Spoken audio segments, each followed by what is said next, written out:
বেশি হয়। এটা কিন্তু আরবি ভাষা, আমি আরবি ভাষা এবং সাহিত্য নিয়ে কিন্তু অনার্স মাস্টার করছি ঢাকা বিশ্ববিদ্যালয়ে।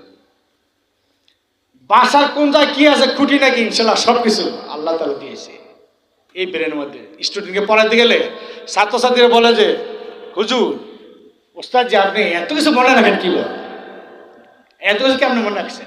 একটা আরবি শব্দের বাঙ্গা বাঙ্গা অর্থ এই শব্দটার কয়টা হরফ আছে, কোন হরফ আছে, কোন কোন হরফ বোঝা যায় দেখলে, আবার কোন কোন হরফ আছে গোপনে থাকে, পরিবর্তন করে আনছে এই হরফটাকে, ওইটা কোন হরফটা ছিল সেটাও বলতে পারে।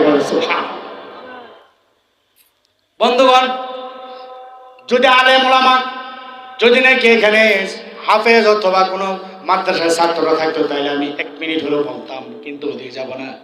সবাই খেয়াল করে শুনি, আল্লাহ রাব্বুল আলামিনের নাম রহমান। আমি কিন্তু আজকে মা বোনদের জন্যে মা ফাতেমা সম্বন্ধে কিছু বলতে চাইছিলাম, যদি আপনারা সময় দেন তাহলে শেষে একটু বলবো, কিন্তু আমি যে আলোচনার ভিতর ঢুকে গিয়েছি, কথা প্রসঙ্গে এসে গিয়েছি, ওই দুইজনকে চৌবাচ্চার মধ্যে রেখে তারপরে চলে এসেছি। বন্ধুগণ, এবার খেয়াল করেন, আল্লাহ রাব্বুল আলামিনের নাম রহমান, আবার রহিম। মাত্রা কিন্তু এক, মূল অক্ষর কিন্তু রহামি। আর অতিরিক্ত হরফ একটার মধ্যে 2টা লাগানো হয়েছে যার কারণে 5টা, আরেকটার মধ্যে 1টা লাগানো হয়েছে যার কারণে 4টা। 5টা যে হরফ এটা অর্থ বেশি, অর্থাৎ আল্লাহ তাআলা অসীম দয়াময়। কি অর্থ বলেন? বিসমিল্লাহির রহমানির অর্থ কি? অসীম দয়াময়। রহম থেকে কিন্তু আসছে, রহম মানে কি? দয়া। অসীম দয়ালু আল্লাহ। এরপরে রহিম অর্থ দয়ালু আল্লাহ। অসীম দয়াবান মিলাইতে গেলে, বাংলায় বুঝাতে গেলে অসীম দয়াবান দয়ালু আল্লাহর নামে শুরু করছি, বিসমিল্লাহির রহমানির রহিম। তাইলে অসীম, কোন সীমা নাই। সেই ক্ষেত্রে আল্লাহ রাব্বুল আলামিন, আমি নিজামুদ্দিন আজাদি গবেষণা করে রিসার্চ করে সাধন বোঝন করে পেয়েছি, আল্লাহ রাব্বুল আলামিন রহমান মানে আল্লাহ তাআলা অন্ধ। বলেন নাউজুবিল্লাহ। এইভাবে ওয়াজ করলে উপায় না, আর কালকে না ধরে আর কেউ। আল্লাহ তাআলা কিন্তু অন্ধ। রহমান মানে আল্লাহ তাআলা বিশাল, রহমান মানে আল্লাহ তাআলার হাত পা চোখ কান নাক ঠোঁট কিছুই নাই। আল্লাহ তাআলা তিনি একদম নিরাকার নির্জুম হয়ে বসে আছেন, কিন্তু কিছুই দেখেন না। আল্লাহ তাআলা কিছু বোঝেন না, ওনার কোনো মাথা নাই। আল্লাহ তাআলা অসীম, যার কারণে তিনি কোনো বিচার করেন না। কোনো হিন্দু, মুসলিম, বৌদ্ধ, খ্রিস্টান যে যেই ধর্মের হোক না কেন, যদি নাকি সাধন ভোজন করে, আল্লাহ রাব্বুল আলামিন তার ওই সাধন ভোজনে যে পরিশ্রম করেছে, সেই সাধন ভোজনে যে চেষ্টা করেছে, এই জন্য আল্লাহ তাআলা তাকে ঢেলে সব কিছু দিয়ে দেন। বলেন সুবহানাল্লাহ। অন্ধ, চান না সে কি হিন্দু না মুসলিম, নামাজ পড়ে রোজা রাখে না, খায় হারাম না হালাল, কিচ্ছু চায় না। এত আল্লাহ তাআলা, এর নাম হচ্ছে রহমান, যার কারণে সবকিছু পৃথিবীর মধ্যে বেঁচে আছে, সব কিছুকে আল্লাহ তাআলা খাওয়াচ্ছেন, পড়াচ্ছেন। An example is better than precept. উদাহরণ দিলে সহজে বোঝা যায়। দেখেন, আমাদের দেশ বাংলাদেশ, বাংলাদেশের প্রধানমন্ত্রী এখন কি? তারেক রহমান। তারেক জিয়ার ছেলে তারেক রহমান। তাহলে শহীদ জিয়াউর রহমানের ছেলে তারেক রহমান, সে তারেক রহমান হচ্ছে বাংলাদেশের প্রধানমন্ত্রী এখন। তাহলে বাংলাদেশের প্রধানমন্ত্রী ওনার মঞ্চে, ওনার চেয়ারে যখন তিনি বসেন, তখন তিনি যে কোনো একটা কাজকর্ম করতে গেলে তিনি কি ভাববেন যে এটা আমার মামু, না এটা আমার খালু, এটা কি আমার ভাই, না এটা আমার বোন? সারা দেশ নিয়ে তার ভাবতে হবে, সারা দেশের কোন জায়গায় কি সমস্যা সমাধান করতে হবে, কোন জায়গায় কি উন্নয়ন, সব কিছু তার করতে হবে। সব কিছু মাথায় নিয়ে তার সেই চেয়ারের মধ্যে বসতে হবে। যদি এইভাবে এক্সাম্পল দেওয়া ঠিক নয়, তারপর বুঝেন ওই চেয়ারটা এমন যেটার মধ্যে অন্ধ হয়ে থাকতে হবে। একবার অন্ধ, মাথায় কিছু নাই, একবারে কিছু চিন্তা করবে না, বাস সব দিকে মুক্ত হইয়া থাকতে পারলে সে হবে আসল প্রধানমন্ত্রী। তাহলে উন্মুক্ত চিন্তা ধারণা সবকিছু নিয়ে প্রধানমন্ত্রী তো দায়িত্ব করেন, কিন্তু খেয়াল করেন মাগার সে যদি বাড়িতে ঢুকিয়ে বাসায় ঢুকার পরে এখন সে দেশের চিন্তা ভাবনা ইত্যাদি সব তার বন্ধ। এখন সে তার স্ত্রীর কাছে স্বামী, যদি মহিলা হয় তাহলে স্বামীর কাছে সে স্ত্রী, প্রধানমন্ত্রী হওয়া সত্য স্বামীর কাছে কি স্ত্রী, স্ত্রীর কাছে স্বামী, ছেলের কাছে বাবা, বাবার কাছে ছেলে, তাই না? ঘরের মধ্যে বাসায় প্রবেশ করার পরে দেখা গেল তার সব কিছু এখানে গুটিয়ে গেছে। অল্প সংখ্যক কিছু সংখ্যক লোকের মধ্যে সে এখন নেতৃত্ব দিতে পারতেছে, নেতৃত্ব দিবে, এখানে এটাই নিয়ম। এখন আর দেশ নিয়ে কোনো চিন্তা, তারা সব পরিবার নিয়ে চিন্তা। ঠিক তদ্রুপ আল্লাহ তাআলা রহমান, রহমান আল্লাহ তাআলা সবার জন্য উন্মুক্ত, কিন্তু রহিম আল্লাহ তাআলা তিনি শুধু মুসলিম উম্মার জন্য, উম্মতে মুহাম্মাদের জন্য। সুবহানাল্লাহ, বুঝে আসছে কিছুটা? রহিম অল্প অক্ষর, অল্প মায়া মহাব্বত, সেটা হচ্ছে মুসলিমদের, অর্থাৎ মুসলিম সীমিত।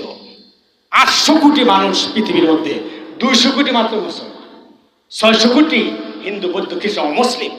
তাহলে দেখেন 200 কোটি মুসলমান, অল্প মুসলমান, সে মুসলমানদেরকে দেখার জন্য, মুসলমানদেরকে লালন পালন ইত্যাদি সব কিছু করার জন্য আল্লাহ তাআলার নামটা হচ্ছে রহিম। বলেন সুবহানাল্লাহ। একটু মাথায় নিয়েন, কিন্তু শুধু এভাবে বসে চাই দেখেন হুজুরে লাফাইতেছে, যে সিলে সিলে করতেছে, শুনি শুধু গাম্যাকে যেতেছে, কিন্তু সব ভিজে যেতেছে সব। আল্লাহ বন্ধুগণ, পর্দার মা বোনেরা, তাহলে রহমান আল্লাহ তাআলা কিচ্ছু দেখেন না, কিছু বাঁচেন না। রহিম আল্লাহ তাআলা বাঁচেন, দেখেন। হাসর ময়দানে জান্নাত জাহান্নাম রেডি হয়ে আছে। যারা নাকি মুসলিম, যারা নাকি আল্লাহ তাআলা খাস বান্দা বান্দি, তাদের জন্য জান্নাত রেডি। আর যারা নাকি অমুসলিম বেঈমান, তাদের জন্য জাহান্নাম রেডি করে রেখেছেন। বন্ধুগণ, এবার আসেন পার্থক্য কি? মুসলিম ও মুসলিমের সাধকদের মধ্যে পার্থক্য হলো ওই যে চৌবাচ্চার ভিতরে 2জন ওলিকে রেখে এসেছে। একজন হচ্ছে আল্লাহর ওলি, আরেকজন হচ্ছে শয়তানের ওলি। কিন্তু 2জনের মধ্যে থেকে কেরামতি বের হয়েছে। শুয়ে মতো জায়গা দিয়ে 2জনই প্রবেশ করতে পেরেছে। 2জনই পানির মধ্যে গিয়ে তারপরে সেখানে রোমাল চুবা দিয়ে ভিজে তারপর বসে আছে। এবার আল্লাহর ওলি, যিনি কি আল্লাহ খাস ওলি, রশিদ আহমদ গঙ্গোই রহমাতুল্লাহ আলাইহি, তিনি বললেন, হে যোগী, তোমার রুমাল কোথায়? এই যে আমার রুমাল, তোমার রুমালটা তোমার নাকের কাছে নাও। আমার রুমালটা আমার নাকের কাছে নিলাম। আমার রুমালটা আমার নাকের কাছে নিয়ে দেখি তোমার রুমালটা তোমার নাকের কাছে নাও। এবার নিয়ে 2জনই টেস্ট করতেছে। 2জনকে টেস্ট করতেছে। রুমাল নাকের কাছে নিয়ে এবার দেখলো যে রশিদ আহমদ গঙ্গোই রহমাতুল্লাহ আলাইহি বেজা রুমালটা থেকে মেশকাম্বরের সুঘ্রাণ বের হচ্ছে। বলেন সুবহানাল্লাহ। আর ওই যে হিন্দু যুগী, তার হাতের ভেজা রুমালটা সে নাকে নেওয়ার পরে আবার সরিয়ে ফেলছে। কি হলো? আমার রুমাল থেকে সবচেয়ে বদ খবিসের গন্ধ আমি পাইতেছি, নাকের কাছে দিতে পারছি না, দেখি। এবার বলতেছে, আমার রুমালটা তুমি নিয়ে নাকে লাগাও, আর তোমার রুমালটা আমাকে দাও। এবার হিন্দু যুগী রশিদ আহমদ গঙ্গোই রহমাতুল্লাহ আলাইহি বেচা রুমালটা নাকে গোড়ায় নিয়ে লাগাইলো। লাগানোর পরে দেখলো তার রুমাল থেকে মেশকাম্বরের সুন্দর ঘ্রাণ আসতেছে।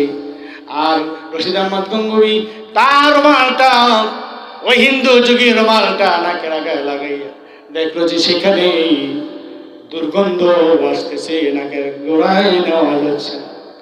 এমন অবস্থা দেখে রশিদ আহমদ গঙ্গোই রহমাতুল্লাহ আলাইহি বললেন, হে হিন্দু যুগী, তুমি অনেক সাধন ভোজন করেছো, সব কিছু পেয়েছ, দুনিয়ায় শেষ তোমার এই সাধন ভোজনের খেলা, তোমার এই কেরামতির দুনিয়ায় শেষ।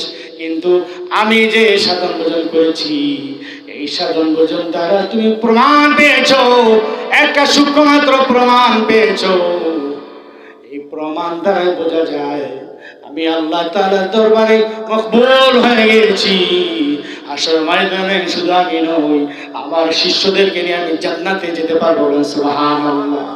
আর তুমি তোমার ভক্তবৃন্দদেরকে নিয়ে জাহান্নামে যেতে হবে।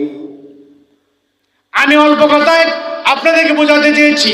এইভাবে প্রত্যেকটা দৃষ্টান্ত দিয়ে অনেক সময় নিয়ে বোঝাতে পারতাম, ওদিকে গেলাম না। সবাই খেয়াল করবেন, এইভাবে যদি নাকি আমরা সবাই শুধু তরিকত শুধু মারেফত নিয়ে থাকি, তাহলে ধ্বংস হয়ে যাব।